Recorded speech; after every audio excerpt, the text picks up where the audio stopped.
It is the first Friday of the month, and that means it's time for the latest edition of What to Read with McNally Robinson Booksellers, and the chance to hear about some of the latest releases joining the stacks at the favorite local literary haven. As always, Chris Hall has joined me in studio, and alongside him is children's book buyer Kathleen Friesen. Hello to you both. Good morning, Simon. Good morning. Well, sorry to have missed you last month. I was doing a little bit of summer traveling, but thrilled you've both returned for this August edition of What to Read. And I have to say, though I was away last month, I still checked out the selections you both made and the conversations you had with my colleague, Chris Wolf. And one thing that I'd never really thought about, Chris, until you pointed it out on the segment, is that in the summer, people typically buy for themselves rather than gifting books to others. Still plenty of time as we head into this August-long weekend to make it through that personal summer reading list, right? Yeah, absolutely. And there's the Booker Prize list is out, and there's award winners. Yeah, there's lots of things to choose from. Lots of things to choose from, and you've kind of pointed us in a direction. We've got 5 picks as always. And just before we get to that, I do want to ask, how have things been going this summer at the store? Very well, very well. We've just finished our Where's Waldo in Winnipeg promotion in July. That's always a lot of fun. Kids get really excited about that. And was he found everywhere? I think so. Yes? Okay, good. Well, he certainly was spotted everywhere. There were sightings all over the place. So, yeah, that was a lot of fun. So that will calm down now that that's over. I have to say it's been fun following along on social media as well. There's been so many fun videos and content that you guys are pumping out there. So, lots to follow along and all sorts of ways to engage with McNally Robinson Booksellers. Kathleen, let's begin with you. A couple of picks for some of the younger listeners and readers, right? Where are we going to start this month? Sure. So we'll start with a really fun picture book. This one is called We Are Definitely Human. It's written and illustrated by X Fang. She had a picture book a few years ago that came out. It was one of my favorite last year. It was one of my favorite of the year. It was called Dim Sum Palace. So very excited to have a new one from her. So this one, a lot of it takes place at night, so just picture a lot of blacks and blues and purples, really neat illustrations. In the first spread, we see what looks like a spacecraft or a UFO crashing outside of a home late at night. So Mr. Lee and his dog hear the crash and they go out to investigate. And they encounter 3 strangers. They're described as having very big eyes and very blue skin. But the strangers greet Mr. Lee with, "Hello, we're definitely human." They claim they're from Europe and that their car broke down. When questioned further, they claim that they play sports ball and they make business and wear hat. So in other words, they're definitely human. Please stop questioning me.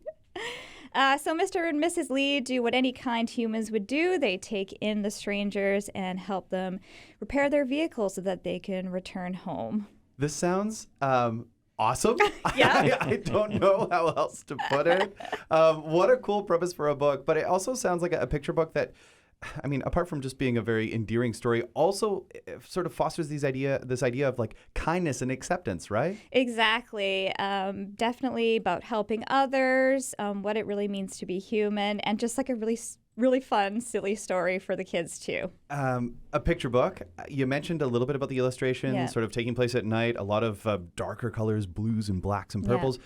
How are the illustrations? Can you talk more about those? Yeah, I believe they're drawn in graphite and then colored digitally, so just really quirky. And there's really fun details, like the dog is not convinced by the strangers, and he's always just got this side eye that's really great, so kids will be able to pick that out really nicely. I'm just a sucker for a good picture book, so what a great way to begin this month's What to Read. Your next pick, the latest from a New York Times bestselling author and illustrator. Can you tell us about this latest from Jen Wang? Yes, so this one is called Ash's Cabin, and we love Jen Wang's last one. She wrote The Prince and the Dressmaker.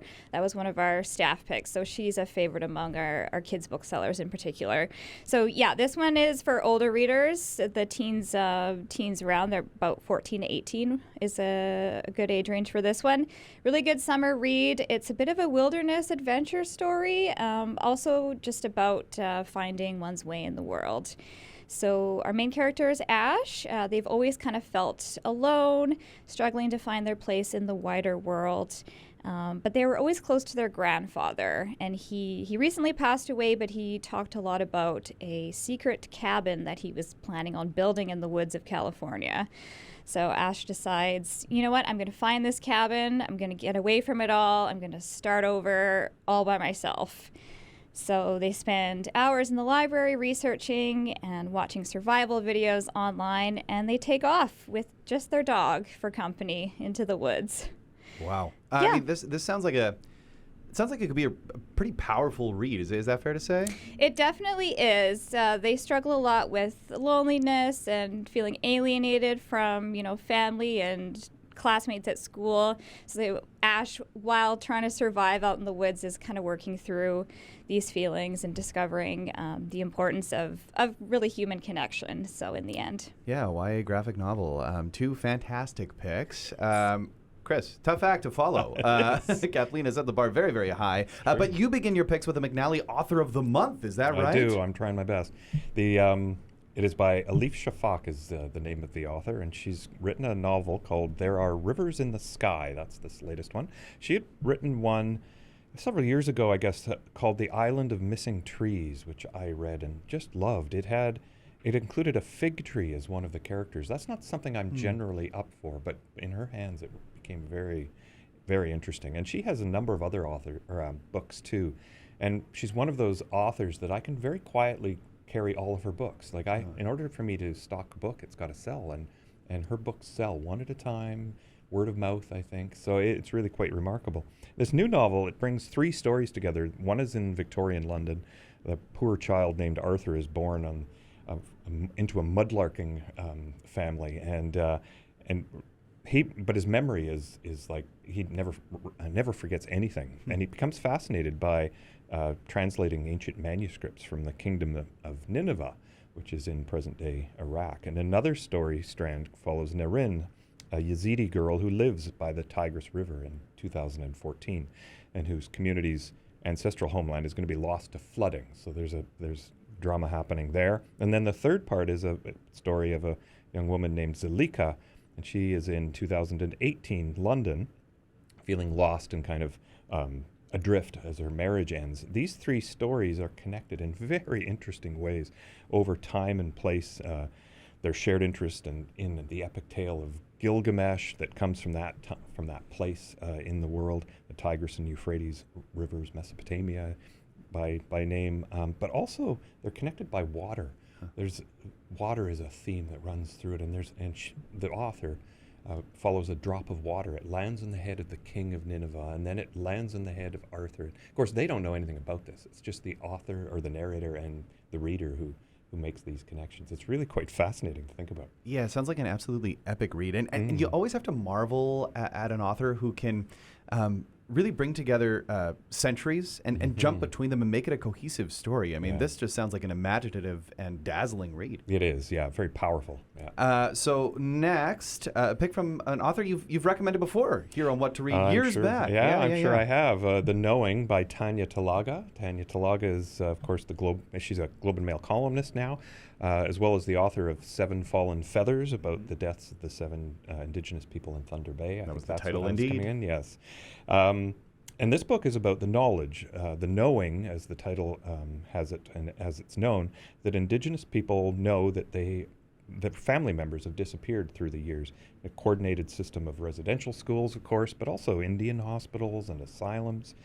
And so, as we know, until recently, this knowledge, it just wasn't, it was denied by wider society. And so it just lay hidden within these people and in shame and feelings of abandonment. And so Talaga is exploring the history of that treatment, starting with her own family. So she tracks her own great-great-grandmother and where she was born and what happened to her and where she ended up, and also the decades of cover-ups and denials. They keep running into closing doors of bureaucracies that they just don't look very hard for evidence and things like that.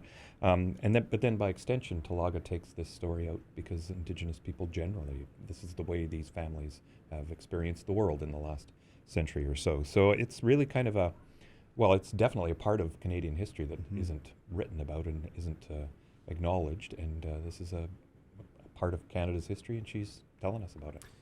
Through her own deeply personal lens. It is very personal, right? Yeah. And I would imagine that comes through in the reading. Yeah, it does. Yeah, it adds to the power of it. It's my grandmother, my great-grandmother, but then by extension, all of our great-grandmothers, all of our uncles and aunties.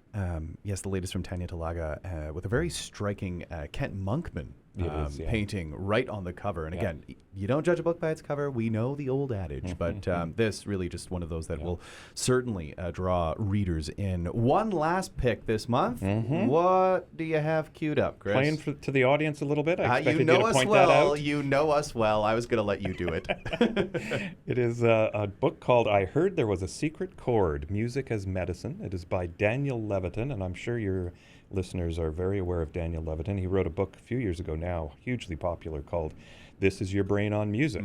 And so here he is returning. It's a bit of an extension of that book, I guess. He's getting very specific about how music is medicine and how music can help heal, etc. He is a neuroscientist, so he's getting right down into the science of it as well as the art. Just revealing deep connections between music and the human brain that can be and is being harnessed for healing. And this connection was known. It's been known since ancient times. Many examples in many cultures of sound and rhythm being used to ease suffering and spur healing, calm the mind.